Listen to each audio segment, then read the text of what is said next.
Good afternoon, everyone, and welcome to another episode of Our Community Cares, Coping with the COVID-19 Era. I'm Daniella Levine-Cava, County Commissioner, District 8, and it has been our honor to provide this public affairs programming for 2 months. We've had some wonderful shows, and today's is particularly exciting because today is the day that we're going to be discussing responsibly reopening and recovering. And today, Mayor Carlos Jimenez released a draft of his plan called Miami-Dade County New Normal Guide, Residential and Commercial, for residential and commercial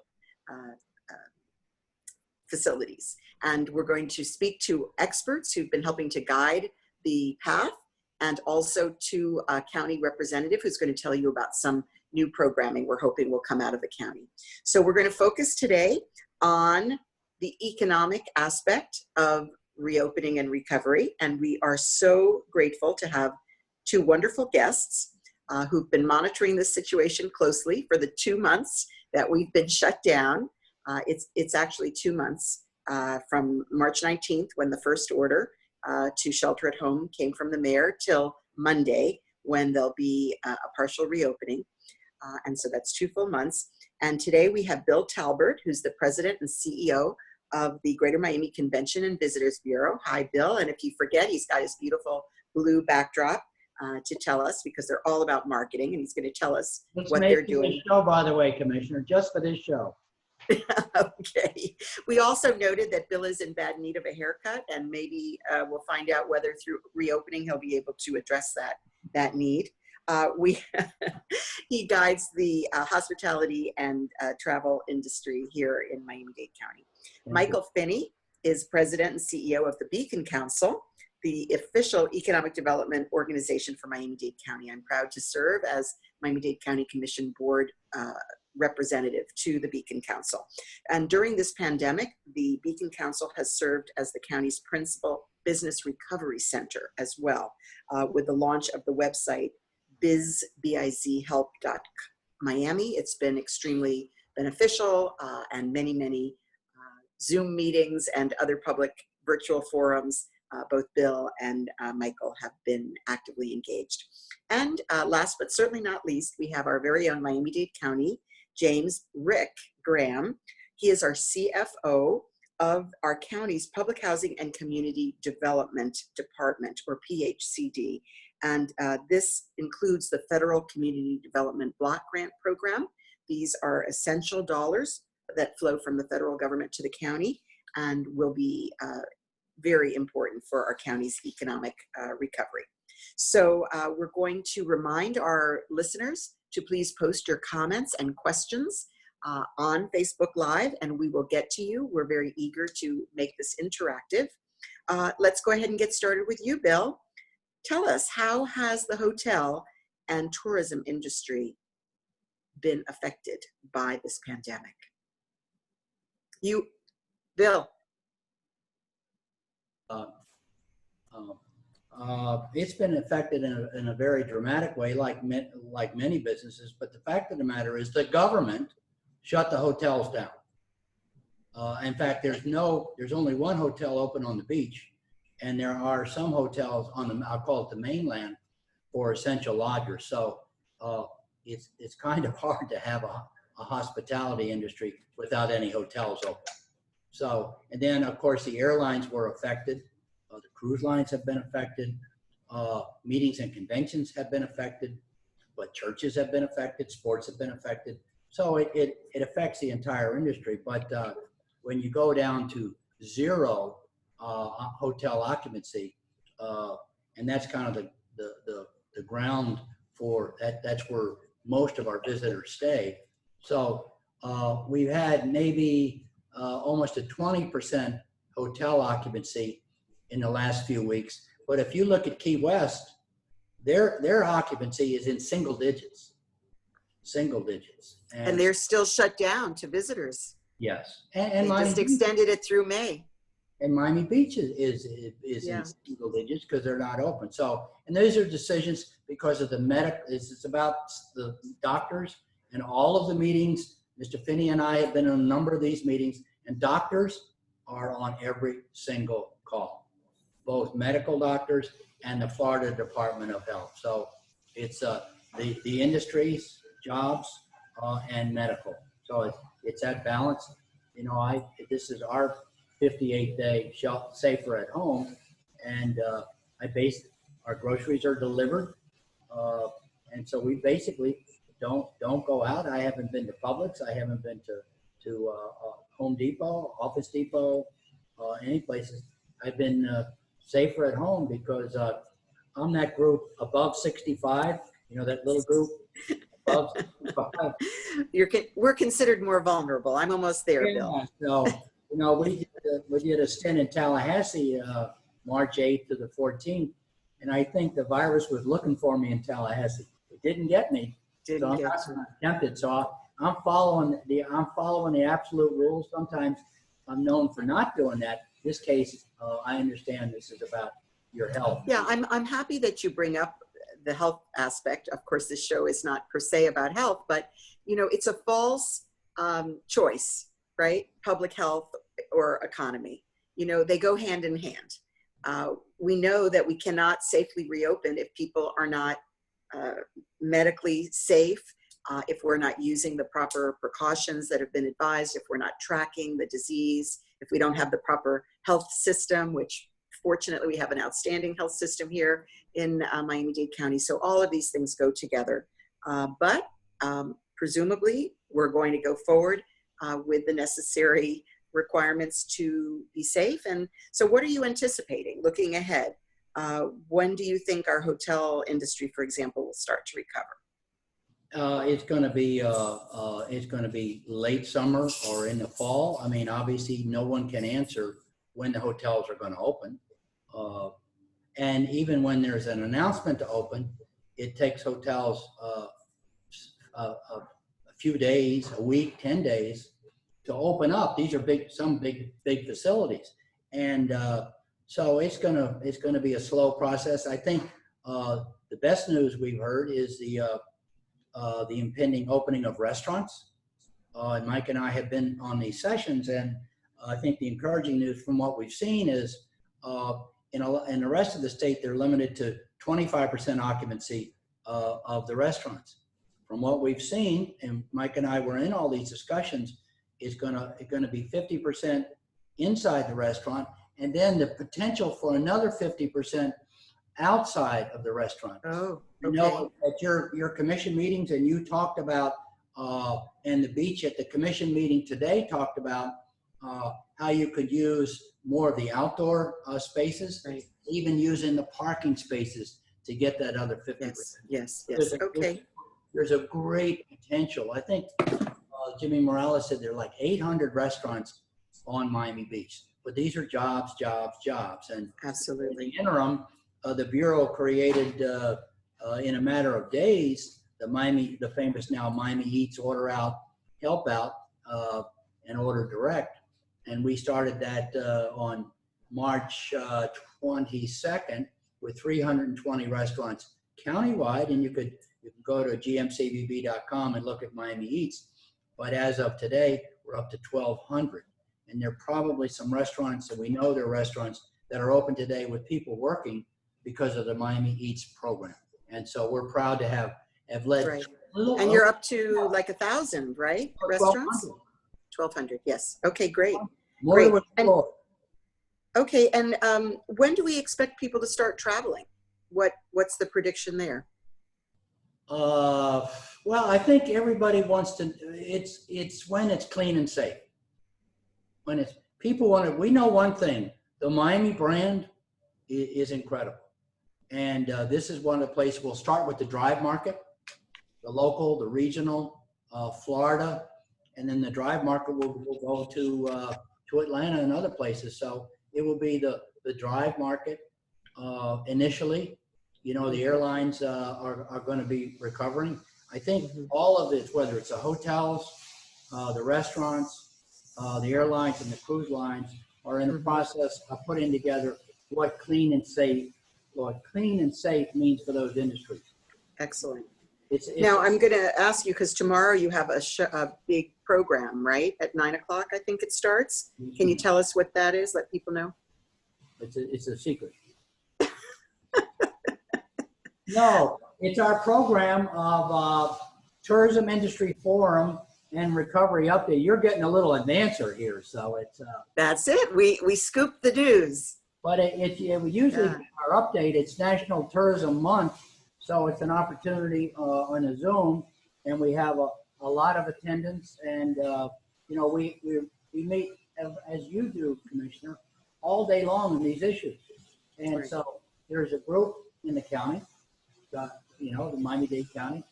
There's a group on Miami Beach, and there's a group in the city of Miami. And Mr. Finney and I work in all of those groups, trying to get consistency in the program.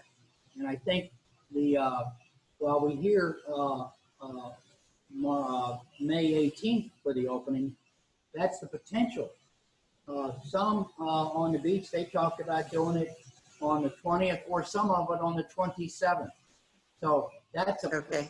potential. Right. So that's the earliest, but each industry and facility will decide. Some are going to grab it right away, and some are talking about the 20th and then the 27th to actually reasonably get these open. So, you know, the good news, there's a date, and we've got a few days, and we've got the rule. And Okay. Okay.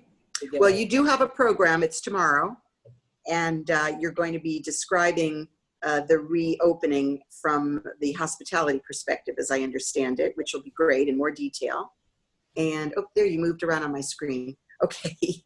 And just tell us a little bit about Miami Shines. I've been very impressed with Miami Shines. Oh, Miami Shines back during 9/11, and that was an air disaster, and you know, a bulk of our business comes by air, so we knew Miami would be as vulnerable as any place in the U.S. on the travel and tourism side. Our marketing team back then is still the same. Rolando's chief marketing officer, and the same leadership, and so created a program, What Makes You Happy? And back during 9/11, your Greater Miami Convention Visitors Bureau was the first destination in the marketplace with a new message, along with the Las Vegas Bureau, the largest convention bureau in the world. So that same team has now created Miami Shines, and it's out there. We have a 60-second video, which is beautiful, and it's the new softer sell. And I think you see, but it shows all of our assets. I believe there is a picture of the Everglades. Yes, we work together because we know there's more to explore in South Dade. Are we going to show that video right now, or are we teed up to do that? Yes, we are teed up to do that. It's 59 seconds. We'll do it, and then we'll go to Michael right after that. We have the All right. 30-second version. We'll show that. 30-second version. Sorry, guys, you'll have to. That may be the Miami Eats or Shine. Which do you have? I think it Shines. All right, the lady behind the screen.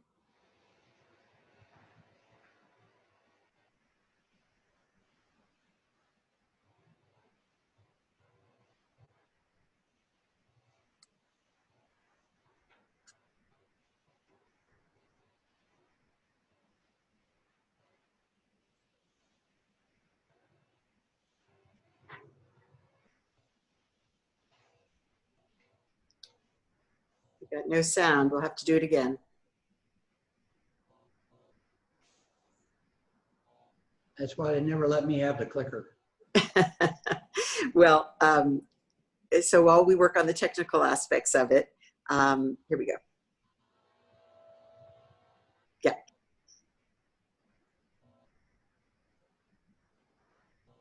But you can read the text down there too. Yeah, it's good.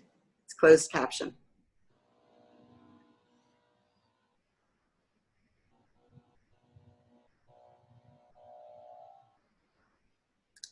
All right.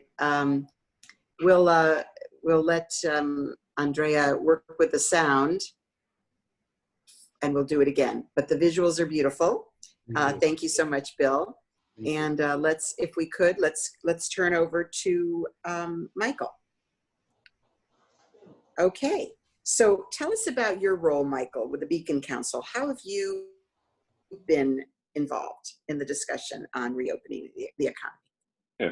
Well, thank you, Commissioner, for inviting me to participate in this session. And, Beacon Council, as you mentioned, serves as the official partner in economic development for Miami-Dade County. As such, everything related to business growth, success, startup in this community, we want to engage and be involved and be supportive as things move forward.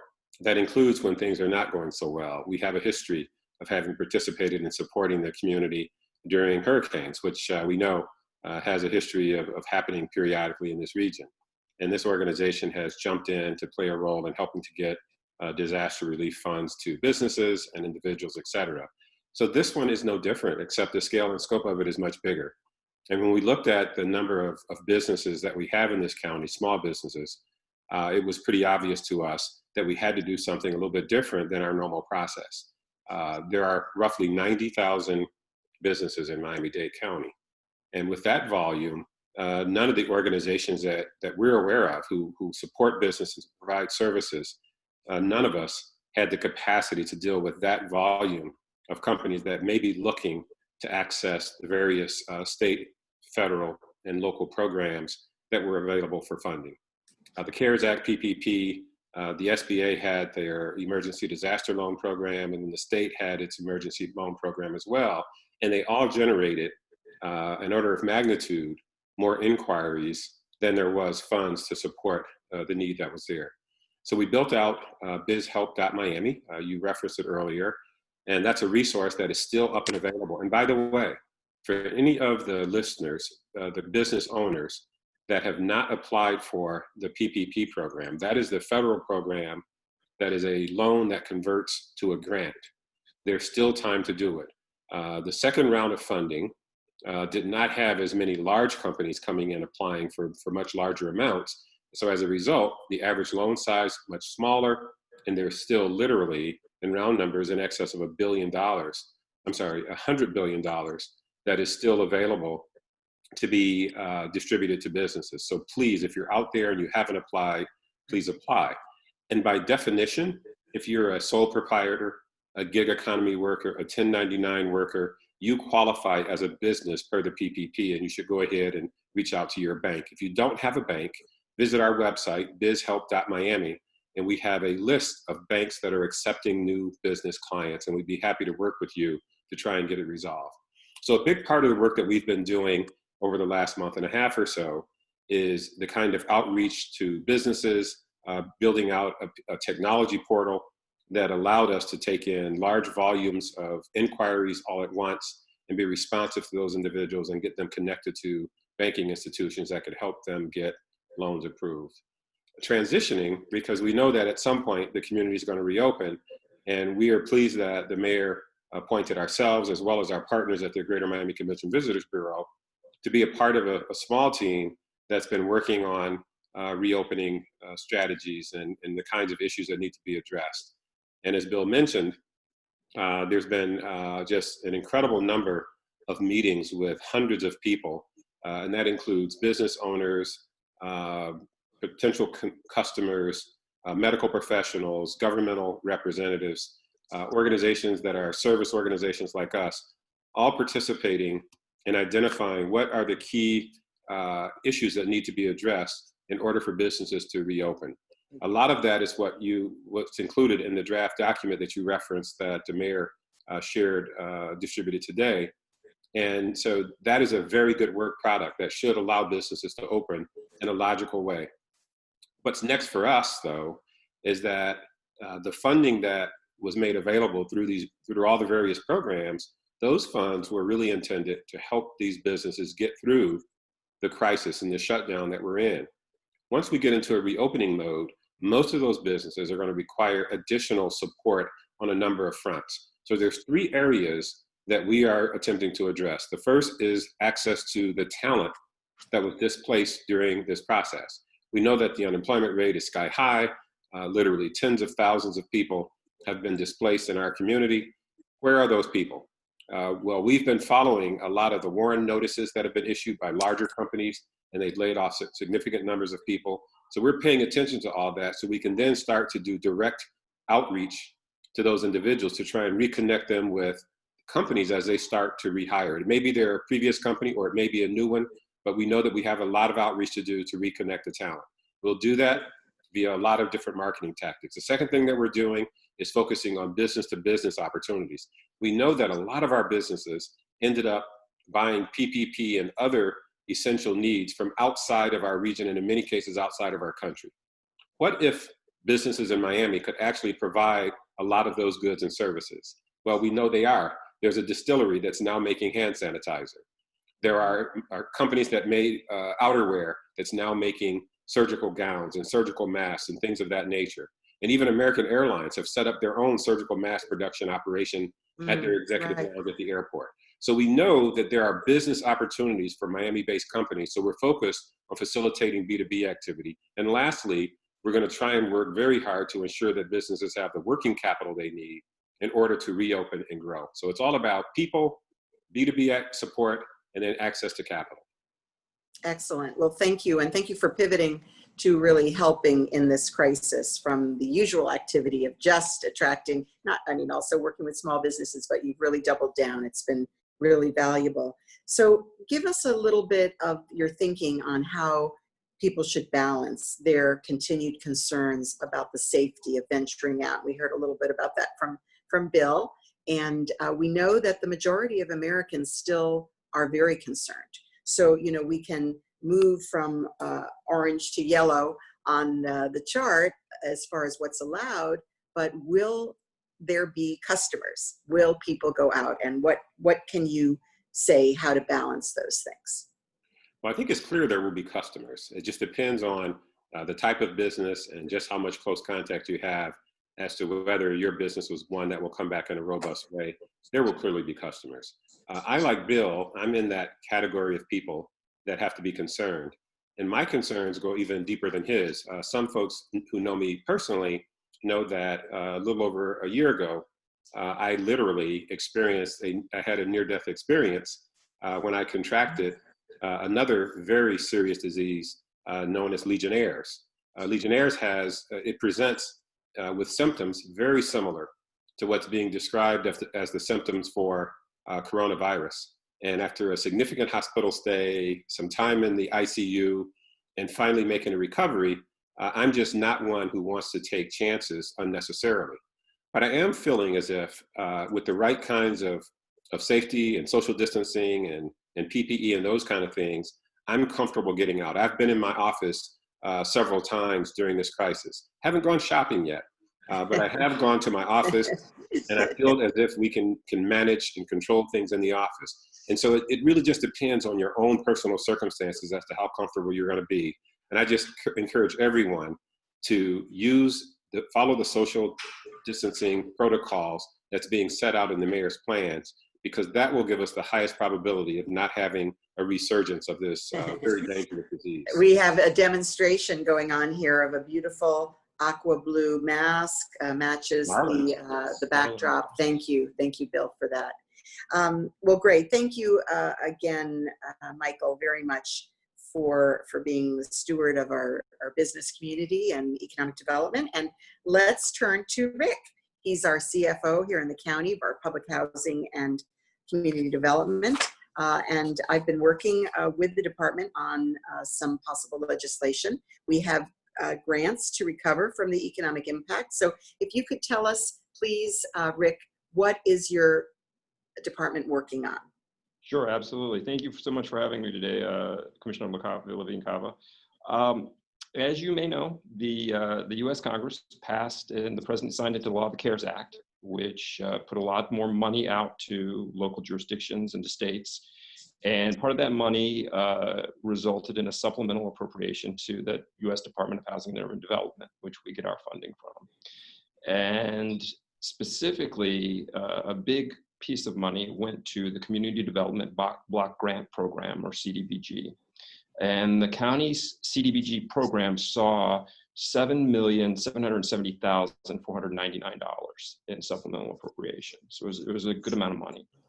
And after discussing this with the mayor and the rest of the administration, Director Liu, as well as others, came up with a plan for distributing these funds and really aiming at people that the safety net may have been damaged, or they really have a high likelihood of falling through and not getting any assistance. So the first thing we looked at was feeding people, and people that may not have groceries, they're not getting a meal, especially with school lunch programs closed and things like that, their families aren't eating. So the county is planning to use about a third of the funds that we received, $2,770,499, to provide nutritional assistance to families in public housing who are eligible but have not received any assistance for purchasing food or groceries from the government. So these would be individuals that they've lost their job because of the coronavirus outbreak, but they're not receiving any duplicative benefits from the supplemental nutrition program, which we probably all know is food stamps a long time ago, or any other WIC program, Women, Infants, and Children's, or school lunch, or any other government, U.S. government subsidized program. We think that that amount of money will assist approximately 10,000 people in public housing. And the way the program will be administered is through the site managers that we have at each of our public housing sites. So it will be throughout the entire county. So that's the first piece that we have that's going to legislation. I think it appears before the commission next week, if I'm not mistaken. And then secondly, as Bill and Michael stated just a moment ago, small business is really suffering, especially in Miami-Dade County, and we're very aware of that. And one of the things we're doing with the remaining 2/3 of the funding, or $5 million, we're allocating it to a small business assistance program. And so this program— I'm sorry, hot off the press, everybody. So this is brand new, and it's going to be on the board agenda Tuesday. Okay. So, thank you. The program is going to provide forgivable loans to small businesses that have been negatively impacted as a result of the coronavirus outbreak. And we're defining small business as those businesses with 25 or fewer employees, okay? And the businesses to receive these forgivable loans, they'll be required to document jobs that are created or employees that have been retained, that they've retained, and that are low to moderate income individuals. And we're defining low to moderate income the same way HUD does, as those individuals with incomes less than 80% of the area median income, okay? And to expedite the implementation of this program and really get the money out into the community as quickly as possible and achieve the goals, we're partnering with community development financial institutions. And the two we're partnering with, we have a long, deep experience with, and they're Partners for Self-Employment and Tools for Change. And both of them have a lot of experience and, as I mentioned, a very extensive record in working with the county. And I didn't give you a slide, Commissioner, but here's I don't know if people can actually read it or if it's coming up backwards or what, but this is the contact information for Tools for Change. And then this is the contact information for so much creativity in the Zoom world. Very good, very good. I know that one of the questions we will probably get would be, how would the loans be forgiven under the program? Because that's always, and you know, that's great. You guys want to give me money, but you're saying I have to retain employees and keep employees and all of these other things. So what will be the trigger is on the forgiveness will be based on the number of jobs that are retained by the business owner after a period of 1 year. Okay. So just to make it simple, let's say that you have a business and you hire 2 employees and both of them are low to moderate income. And as long as you keep one of those employees employed after a year, your loan is forgiven. It gets a little dicier when we get to 25 or you have 5. Do I keep 2.5? And it's kind of hard to split an employee. But Tools for Change and Partners for Self-Employment can definitely help with those questions as well. You know, the more you have. Excellent, excellent. So how quickly will this money get out on the street? We're hoping that once the legislation is passed, we're going to look at going out immediately. You know, optimistically, hopefully within 10 to 14 days of implementation. But again, that will be with our partners on what type of validation they'll be doing to get the money out the door. Excellent, excellent. Well, Very good. Well, that's good news, right? Mr. Finney, something you can put up on Biz Helps. Something to add. Absolutely. It's wonderful news. And for our hospitality, oh, look, there's South Dade, the Everglades behind Mr. Talbert. You More know, to explore. This is more to explore. yes. So, you know, our hospitality industry is really our number one, and it includes our beautiful natural areas. And we're hoping that with the combination of the federal money, the city of Miami, other cities have done some local programming as well, and we'll be adding this county program that we can reach more and more of those businesses. We know many of them have already shuttered. We know many have laid off, of course, their employees. Hopefully, many will be able to come back, and we can rebuild. So we do have a few questions. So I want to honor the people who've taken the time. First, it was asked for the 50% for the restaurant. Is that a figure that had to be approved by the governor, and are we waiting on approval? Yes. Okay, good. A man of few words. Okay. Someone wants to know, and of course we all want to know, when is it really safe to reopen? And Michael, you talked to us about everybody personally assessing their own risk factors and so on. But we've been told, and the White House guidance tell us, you know, that we need to have a downward trend for 2 weeks of the new cases. We need to have in place extensive testing. We also need contact tracing and ability to isolate. So, you know, do we have those things that we need to feel comfortable about reopening? That's for you, Michael. Yeah, I think those things are precisely what we ought to be thinking about as a community, and to ensure that we have an effective reopening. My bigger concern is reopening and then having to take a step back because we didn't follow the basic protocols that we've all agreed are the right protocols. I can tell you that the amount of effort that went into developing the Miami-Dade plan, all the medical professionals and other technical professionals who provided input, and including the business community. These are things that it appears that our community can live with and still be successful as businesses. And so I think the best thing that we can do is follow the guidelines that are approved, and we should be fine. I think that's the most important thing we can do is follow the guidelines that have been authorized. Yeah, and obviously I think the problem is people hear we're reopening. Well, this is the most precise, controlled, different situation for reopening. I think we ought to message out, these are the new standards. You know, you got to have 6 feet, these standards, you can't touch stuff, and you got to clean, and then we'll have limited opening with that. But when the public hears we're open, they think we're open. We're not. It's a very limited, based on the medical advice.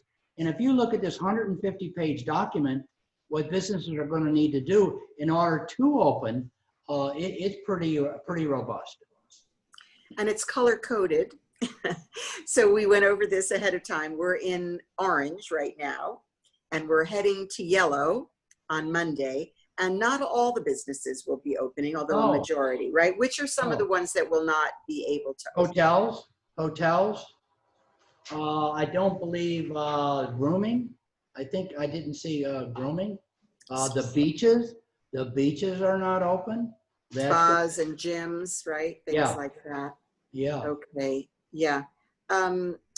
So, you know, I certainly have been one of the members of the commission that has been most vigilant about following the medical guidelines. And I want to be sure that it's about monitoring as we open to see if there are spikes. And we know that there's, that it takes a while for these symptoms to be felt. And, you know, as many as half of the people might not recognize symptoms. And then, you know, if it might take 2 weeks for the disease to really manifest. And so people might be shedding virus in the meantime. So that's why these protective measures, the mask, the not touching, the constant washing of hands, these things will continue into the foreseeable future, no matter whether people are more out and about. Okay, we have some clarification from my team. Bars are not opening. Gyms are not opening.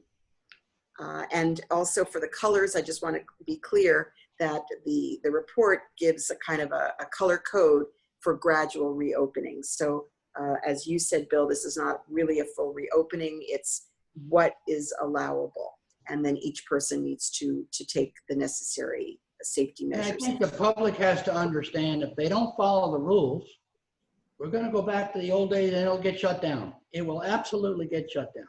Yes, and you know, I listen daily to the mayor's briefing, and we hear from our police department, and they are out and about making sure that these precautions are being taken.